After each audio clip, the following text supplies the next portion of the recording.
এই ছোট্ট ছোট্ট বন্ধুরা, চলে আসলাম আবার একটি নতুন এক্সপেরিমেন্ট নিয়ে। সেটা হচ্ছে ঘর্ষণ। এক্সপেরিমেন্টটা কি নিয়ে দেখবো? এক্সপেরিমেন্টটা দেখবো ঘর্ষণ নিয়ে।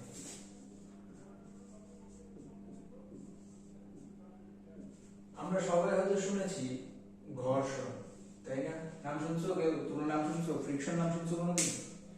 এই ফ্রিকশনকে বলা হয় ঘর্ষণ।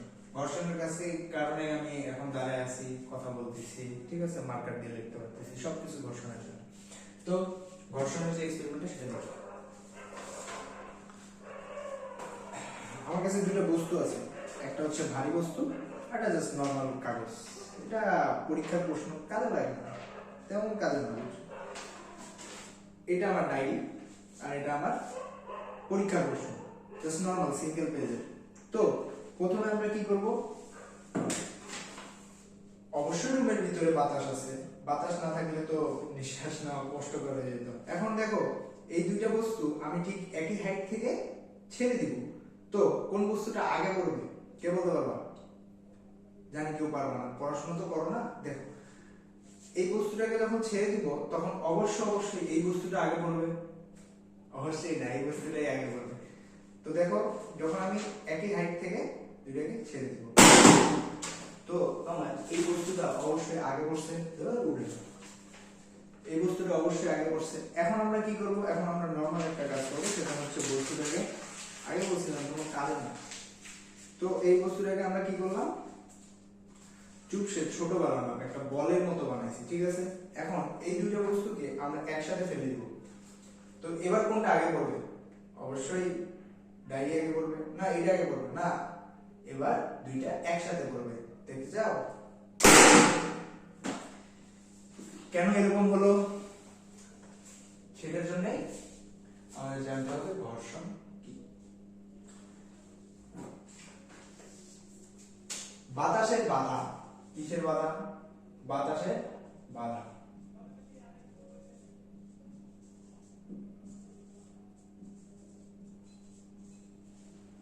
বাতাসের বাধা ছিলই দেখে এই দুইটা বস্তু যখন এটা খোলা অবস্থায় ছিল তখন করতে পারেনি, বাট যখন আমি ছোট করলাম বস্তুটাকে তখন তারা একসাথে করবো। টপিক বোঝানোর জন্য আজকে আমরা দেখব কি? ঘর্ষণ।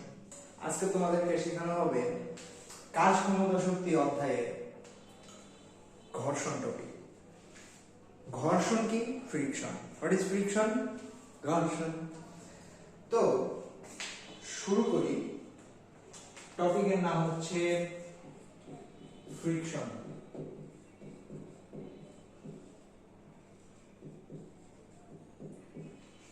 যারা ইংরেজি পারো না তাদের জন্য বাংলা লিখলাম আর কি, ঘর্ষণ। ঘর্ষণ কয় ধরনের? ঘর্ষণ কি কি তা নিয়ে একটু আলোচনা করি। ঘর্ষণ প্রধানত তিন ধরনের হয়। কি কি? স্থিতি ঘর্ষণ, গতি ঘর্ষণ, এন্ড আরেকটা আছে, সেটা কি? আবর্ত ঘর্ষণ। তো আমাদের মেইনলি যে দুইটা জিনিস লাগে সেটা হচ্ছে স্থিতি ঘর্ষণ এন্ড গতি ঘর্ষণ। স্থিতি ঘর্ষণটা দেখি, ঘর্ষণের প্রকারভেদটা আগে দেখবো আমরা। একটা হচ্ছে স্থিতি, একটা হচ্ছে গতি, আরেকটা যেটা সেটা হচ্ছে আবর্ত ঘর্ষণ। তোমরা এদের ইংলিশ জানো তো? ইংলিশ না জানলে কিন্তু হবে না। স্থিতি ঘর্ষণ এটা হচ্ছে স্ট্যাটিক ফ্রিকশন, গতি ঘর্ষণ কাইনেটিক ফ্রিকশন, আবর্ত ঘর্ষণ রোটেটিং ফ্রিকশন। তো ফ্রিকশন কেন প্রয়োজন? ফ্রিকশন প্রয়োজন আমাদের নিত্য প্রয়োজনীয় জীবনে। কিভাবে? আমরা যখন হাঁটি তখন হাঁটার ক্ষেত্রে ফ্রিকশন কাজ করে। আবার আমরা যখন দৌড়াই তখন দৌড়ানোর সময় কি কাজ করে? ফ্রিকশন কাজ করে। এভরি ওয়ার্কে ফ্রিকশন আছে, প্রত্যেকটা আমাদের কাজেই কি আছে? ফ্রিকশন আছে। যেমন আমি এখানে লিখছি ফ্রিকশন, এই ওয়ার্ডটা লেখার জন্য আমার ফ্রিকশনের প্রয়োজন হয়েছে। কিভাবে? এই তলটা মসৃণ, তোমরা কি বলতে পারবে এই তলটা কি মসৃণ? অবশ্যই মসৃণ না, এটা মসৃণ না, এই তলটা অমসৃণ। কিভাবে অমসৃণ? এই তলটা মসৃণ দেখতে মনে হলেও মসৃণ দেখতে মনে হলেও এই তলটা যখন অনুবীক্ষণ যন্ত্র দিয়ে দেখা যাবে তখন দেখা যাবে যে এইটা যদি সারফেসটা হয়, এই সারফেসটা এইরকম না, এরকম উঁচা নিচা, বিভিন্ন রকম উঁচা নিচা, এরকম কি উঁচা নিচা, নট মসৃণ। এটা তলটা হবে উঁচু নিচু। এই জন্য আমার মার্কার দিয়ে আমি এই জায়গায় লিখতে পারছি, না হলে এখানে লেখা সম্ভব হতো না। তোমরা দেখবে যখন এক ফ্লোরে তোমার তেল থাকে তখন সেই জায়গায় তোমার আর কি হাঁটা খুব কষ্টকর হয়ে যায়। কেন? তেল একটা পিচ্ছিল জাতীয় পদার্থ, তেল একটা হচ্ছে পিচ্ছিল জাতীয় পদার্থ। তো সেখানে আমাদের ফ্রিকশনটা কম, ফ্রিকশন কম হলে সেখানে আমরা দাঁড়িয়ে থাকতে পারবো না বা হাঁটতে পারবো না। এই জন্য আমাদের কি প্রয়োজন? ফ্রিকশনের প্রয়োজন। সব ক্ষেত্রে এভরি ওয়ার্ক, আমরা যখন চামচ ধরি, খাবারের চামচ ধরি, সেখানেও ফ্রিকশনের প্রয়োজন। আমরা যখন পানি খাই সেখানেও ফ্রিকশনের প্রয়োজন। সব জায়গায় তাহলে আমাদের কি প্রয়োজন? ফ্রিকশন। এখন আমরা যেটা দেখব সেটা হচ্ছে স্থির ফ্রিকশন, যেটাকে বলা হয় স্ট্যাটিক ফ্রিকশন। এটা কি? এই যে আমি এখানে দাঁড়িয়ে আছি স্থিরভাবে দাঁড়িয়ে আছি, এখানে কি ফ্রিকশন কাজ করছে? স্থিতি ফ্রিকশন কাজ করছে। যেমন স্থিতি ফোর্স কাজ করছে আর কি। স্ট্যাটিক ফ্রিকশন বুঝলাম, এবার গতি ফ্রিকশনটা বুঝি। এই যে আমি যখন হাঁটছি, আমি যখন এভাবে হাঁটছি তখন সেখানে কি ফ্রিকশন কাজ করবে? সেখানে গতি ফ্রিকশন কাজ করবে। এন্ড হোয়াট ইজ আবর্ত ফ্রিকশন? কি ফ্রিকশন? আবর্ত, রোটেটিং। বানানটা কি ঠিক আছে? না না না না না না,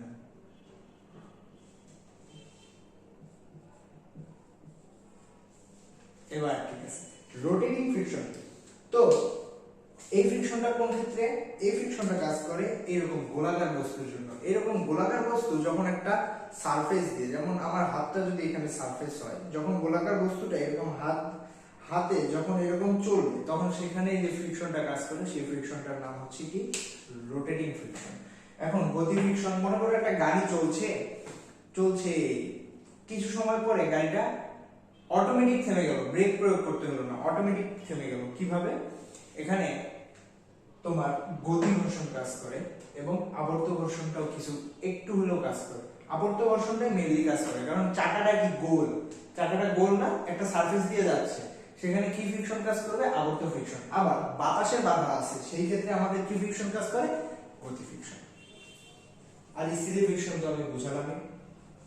এখন আসি স্থিতি যেটাকে ফ্রিকশন আমরা বলতেছি, স্থিতি ঘর্ষণ, এটাকে প্রকাশ করা হয় এফ এস দ্বারা। এস দ্বারা কি বোঝায়? Static friction. গতি ফ্রিকশন যেটা, সেটাকে প্রকাশ করা হয় এফ কে দ্বারা, এফ এস এফ কে। আবদ্ধ ফ্রিকশন নিয়ে আমরা আলোচনা করব না, আমরা আলোচনা করব স্থিতি আর গতি। তো এফ এস হচ্ছে স্থিতির জন্য, এফ কে হচ্ছে গতির জন্য। তোমার প্রশ্নে বলে দেওয়া থাকবে যে গতির জন্য ঘর্ষণ গুণাঙ্ক বের করো, অথবা স্থিতির জন্য যে ঘর্ষণ, সেইটা ঘর্ষণ বলটা বের করো। তো আমরা দেখব, তোমরা তো নরমাল সূত্র জানো, বলের সূত্র কি? F সমান সমান na, সরি na না, কিন্তু F সমান সমান m, F সমান সমান ma। তো ওটা হচ্ছে আমাদের বলের সূত্র, এটা হচ্ছে আমার ঘর্ষণ বল। কি বল? ঘর্ষণ বল। নরমালি ঘর্ষণ বল আমরা যেটা লিখবো, F সমান সমান তোমার মিউ ইনটু r। পরিচয় দিচ্ছি, F ঘর্ষণ বল, মিউ ঘর্ষণ গুণাঙ্ক, আর হচ্ছে অভিলম্ব বরাবর যে বলটা কাজ করবে সেইটাকে বলবো আমরা আর। এখন অভিলম্ব বরাবর বল কোনটা? সাপোজ এটা একটা তল, এখানে একটা বস্তু আছে, বস্তুটা স্থির, তাহলে এখানে কি স্থিতি ঘর্ষণ কাজ করতেছে। বস্তুটার সেন্টার পয়েন্ট এটা, এই তল এই বস্তুকে ধরে আছে না, তাহলে কি? আমরা নিউটনের তৃতীয় সূত্র থেকে জানি যে প্রত্যেক ক্রিয়ারই একটা বিপরীত প্রতিক্রিয়া থাকে। এই বস্তুটার একটা ওজন আছে, সেটা কি? mg। বস্তুটার ওজন mg। এই বস্তুটার ওজন কোন দিকে কাজ করছে? নিচের দিকে কাজ করতেছে। নিচের দিকে কাজ করছে মানে কি? এই তলের উপর প্রেসার ক্রিয়েট করতেছে। তাহলে এই তলের উপর যখন প্রেসার ক্রিয়েট করবে এই তলটাও তার দিকে একটা তার বিপরীত দিকে একটা কি প্রেসার ক্রিয়েট করবে, যেটাকে বলা হয় প্রতিক্রিয়া বল। নিউটনের থার্ড ল থেকে আমরা জানছি, তাই না? প্রতিক্রিয়া বল, এই প্রতিক্রিয়া বলটাকে বলা হয় আর, এবং এই প্রতিক্রিয়া বলটা কার সমান হবে? mg সমান হবে। দ্যাট মিন্স r সমান সমান কি লিখতে পারি? mg।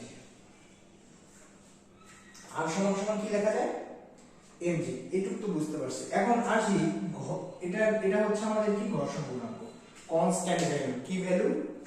Constant value. এটা তোমার প্রশ্নে দিয়ে দেওয়া থাকবে এই মিউটা কি? ঘর্ষণ গুণাঙ্ক। এখন গতির জন্য গতি ঘর্ষণ গুণাঙ্ক আসবে কি? F কে সমান সমান মিউ কে ইনটু r। স্থিতির জন্য স্থিতি ঘর্ষণ গুণাঙ্ক আসবে যেটা মিউ s ইনটু r। শুধু এইটুকু পার্থক্যই।